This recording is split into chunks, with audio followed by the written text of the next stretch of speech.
Sementara itu, MJ Listener Kementerian Agama meminta agar berbagai pihak penyelenggara ibadah haji bekerja sama untuk memastikan kesehatan jemaah tetap terjaga. Mengingat di fase critical period ini, banyak jemaah lansia dan komorbid tumbang saat melaksanakan lontar jumroh karena kelelahan. Dan MJ Listener, saya akan diskusi perayaan Idul Adha dengan Bang Nuim Hayat, langsung dari Melbourne, Australia. Assalamualaikum Bang Nuim.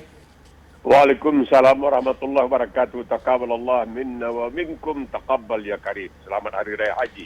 Iya, Bang Nuim, alhamdulillah Hari Raya Haji ini kita bisa diselenggarakan dengan lebih baik dari 2 tahun sebelumnya, Bang Nuim, gitu ya.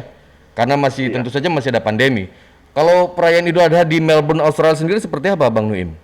Terpaksa dalam masjid karena bukan saja suhunya dingin. Waktu itu saya di masjid, saya periksa suhunya 7 derajat Celcius, tapi juga hujan gerimis. Jadi tidak bisa diadakan di lapangan. Biasanya kalau Universitas Monash, walaupun ada tempat yang disediakan oleh universitas yang bisa menampung sampai lebih dari 500 orang, 600 orang, tapi mereka lebih suka kalau di lapangan. Tapi apa boleh buat, hari Sabtu kami merayakannya hari Sabtu. Sebagian besar di Australia memang hari Sabtu. Apa boleh buat, suhu bukan saja dingin, tetapi juga hujan gerimis yang rintik-rintik turun sejak sebelum subuh sampai setelah selesai salat. Jadi apa boleh buat, dilakukan di salat. Salat itu dilakukan di masjid, agak berimpit-impitan sedikit, tapi tidak apalah, tidak apa. Jadi cukup meriah dengan ya mereka juga menyediakan korban karena di sini masih belum atau tidak ada penyakit mulut dan kuku. Alhamdulillah. Tidak seperti di Indonesia, Bang Nuim ya? Ya, tapi sampai tadi pagi pemberitaan di Australia masih mengatakan harus hati-hati, terutama yang pulang dari Bali, karena virusnya itu bisa terbawa dalam di sepatu, bisa terbawa di pakaian, bisa di macam-macam. Dan kalau itu sampai ke Australia, itu industri peternakan di Australia itu nilainya hampir 60, 70, 80 miliar dolar barangkali. Jadi kalau itu sampai terkena, dan ini penyakit yang sangat ganas. Penyakit yang sangat ganas. Jadi sangat dikhawatirkan. Namun demikian tetap korban jalan terus, tapi kebanyakan korban yang dikumpulkan di Australia itu uang korban, itu dikirimkan ke luar negeri. Dikirimkan ke negara-negara yang dianggap lebih membutuhkan daripada orang-orang di Australia. Bukan berarti bahwa di Australia tidak ada muslim yang miskin, ada. Tapi kebanyakan itu dikirim ke luar negeri. Bang Nuim, bagaimana dengan pemotongan hewan kurbannya, Bang Nuim? Kalau di Indonesia kan biasanya di masjid-masjid, kemudian hewan kurbannya langsung dipotong di situ. Nah, bagaimana kalau di Australia, terutama di Melbourne, Bang Nuim? Tidak bisa.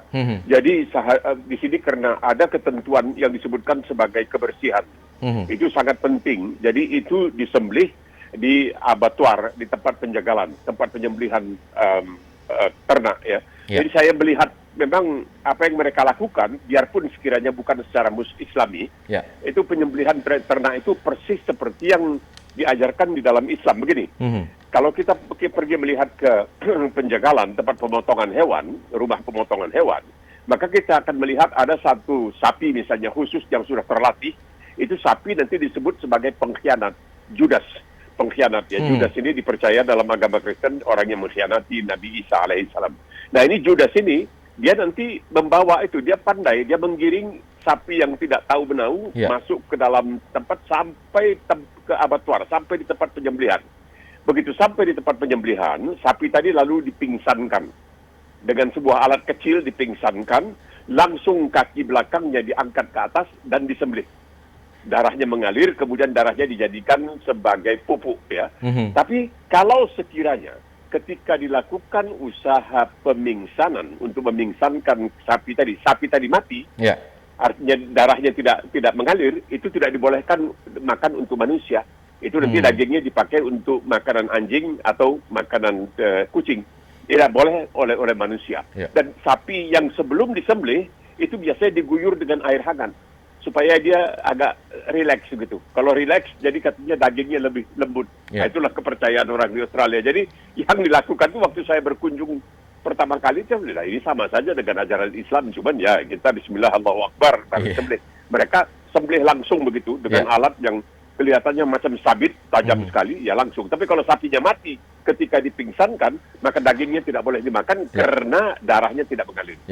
Tapi yang jelas secara keseluruhan pelaksanaan Idul Adha di Melbourne di Australia berlangsung aman dan lancar gitu Bang Nuim ya, meskipun di bawah cuaca yang sangat dingin di 7 derajat Celcius begitu Bang Im. Iya. Ya, di masa lalu pernah lebih dingin lagi. Saya ingat kira-kira tahun berapa ya? 2019. Ya. Waktu itu belum ada COVID. Itu 4 derajat dan kita salat, kebetulan saya jadi khatib di situ. Itu 4 derajat.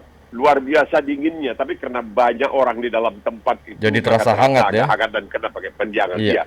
Jadi masalahnya berlangsung dengan lancar dan kebetulan memang jatuhnya pada hari Sabtu ya, hari libur.